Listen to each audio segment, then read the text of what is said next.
মাঠে দারুণ পারফরমেন্স আর তাতে ভর করে মৌসুম জুড়ে দলের সাফল্য। ব্যালন ডিওর রেসে এগিয়ে থাকার সিক্রেট রেসিপি এটাই। 2 মাস আগেও এই রেসে বেশ এগিয়ে ছিল ভিনি এমবাপে, সালার মতো প্লেয়াররা। তবে ইউসিএল থেকে ছন্দে থাকা লিভারপুল আর king of champions league Real Madrid বাদ পড়ায় বদলে গেছে হিসেব নিকেশ। প্রশ্ন তাই উঠতেই পারে, এই মুহূর্তে ব্যালন ডিওর রেসে সবচেয়ে এগিয়ে কে? সোজা বাংলায় বললে এ মুহূর্তে সবচেয়ে এগিয়ে বার্সেলোনার ব্রাজিলিয়ান উইঙ্গার রাফিনিয়া। কি খানিকটা চমকে উঠলেন কি? চলুন ভিনি এমবাপে, সালাদের চেয়ে কেন তিনি এগিয়ে সে উত্তর খোঁজার চেষ্টা করা যাক। এবছর মার্চের শুরুতে লিভারপুলের সামনে তখন প্রিমিয়ার লিগ, চ্যাম্পিয়ন্স লিগ ও লিগ কাপ 3টি ট্রফি জয়ের সুযোগ ছিল।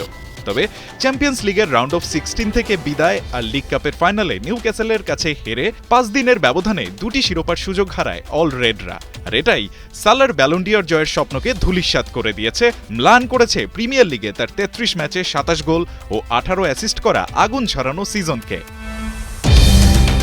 পিছিয়ে গেছেন এমবাপে, ভিনি, জুড বেলিংহামরাও। কারণটা ওই একই, চ্যাম্পিয়ন্স লিগ ব্যর্থতা। রিয়াল এবার বিদায় নিয়েছে কোয়ার্টার ফাইনালে হেরেই। লা লিগার জয়ের দৌড়েও পিছিয়ে আছে বার্সেলোনার চেয়ে 4 পয়েন্ট। ঘুরে দাঁড়িয়ে লিগ জিতলেও লস ব্লাঙ্কো তারকারা খানিকটা পিছিয়েই থাকবেন। চলতি মৌসুমে 43 ম্যাচে 36 গোল ও 12টি অ্যাসিস্ট করা ইংলিশ স্ট্রাইকার হ্যারি কেইন পিছিয়ে গেছেন একই কারণে, তার দল বায়ার্ন চ্যাম্পিয়ন্স লিগ থেকে ছিটকে যাওয়ায়। অন্যদিকে হ্যান্সি ফ্লিকের বার্সেলোনা আছে দারুণ ফর্মে। লা লিগায় টেবিল টপার তো বটেই, পৌঁছে গেছে চ্যাম্পিয়ন্স লিগের সেমিতেও। আর কাতালানদের এমন পারফরম্যান্সের পেছনে আছে তাদের ফরওয়ার্ডদের আগুনে ফর্ম। 48 ম্যাচে 30 গোল আর 23 অ্যাসিস্ট করে রাফিনিয়া আছেন ক্যারিয়ারের সেরা ছন্দে। ব্যালন ডিওর রেসে রাফিনিয়াকে ফাইট দেবেন 46 ম্যাচে 14 গোল ও 22 অ্যাসিস্ট করা তারই সতীর্থ ইয়ামাল, আর 48 ম্যাচে 40 গোল ও 3 অ্যাসিস্ট করা লেভানদোস্কিও। তবে রাফিনিয়াকে সবচেয়ে টাফ ফাইট দেবেন পিএসজির ওসমান দেমবেলে।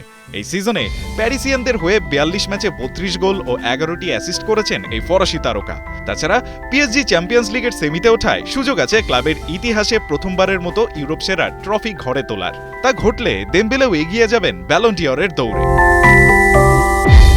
রায়ান আহমেদ, 71।